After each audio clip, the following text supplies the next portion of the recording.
നമസ്കാരം, ടുഡേറ്റ് മലപ്പുറത്തിലേക്ക് സ്വാഗതം. തിരൂർ സിറ്റി ജംഗ്ഷനിൽ അജന്ത സ്റ്റുഡിയോയുടെ ഭാഗത്തുള്ള കൈവരികളില്ലാത്ത സ്റ്റെപ്പിൽ നിന്നും കാൽനടയാത്രക്കാരൻ വീണു മരിച്ചു. കുറ്റിപ്പാല സ്വദേശി ആറ്റുപുറത്ത് അബ്ദുറഹിമാനാണ് മരിച്ചത്.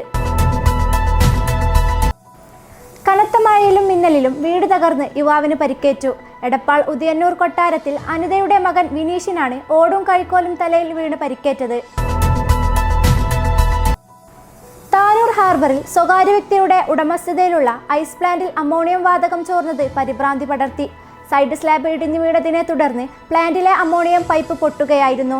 ഇതോടെ അമോണിയം പരിസര പ്രദേശങ്ങളിലേക്ക് വ്യാപിച്ചു. പേരമകളായ 16-കാരിയെ പീഡിപ്പിച്ച കേസിൽ വയോധികന് മഞ്ചേരി ഫാസ്റ്റ് ട്രാക്ക് സ്പെഷ്യൽ കോടതി 21.5 വർഷം കഠിന തടവും 1,20,000 രൂപ പിഴയും വിധിച്ചു.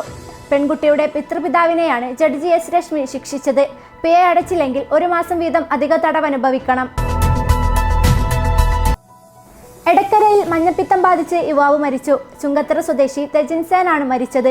കോഴിക്കോട് സ്വകാര്യ ആശുപത്രിയിൽ ചികിത്സയിലായിരുന്നു. പൂക്കോട്ടുംപാടം അമരമ്പലം പഞ്ചായത്തിൽ ആരോഗ്യവകുപ്പ് നടത്തിയ പരിശോധനയിൽ പഴകിയ ഭക്ഷ്യവസ്തുക്കൾ പിടികൂടി നശിപ്പിച്ചു.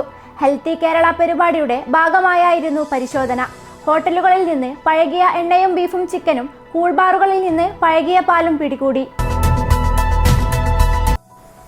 നഗരസഭ ആരോഗ്യ സ്ഥിരം സമിതി അധ്യക്ഷനായി പരി അബ്ദുൽ ഹമീദിനെ തെരഞ്ഞെടുത്തു. 1 വോട്ടിനാണ് ജയം. എതിർ സ്ഥാനാർത്ഥി CPM-ലെ PSA ഷബീർ 2 വോട്ടുകൾ നേടി.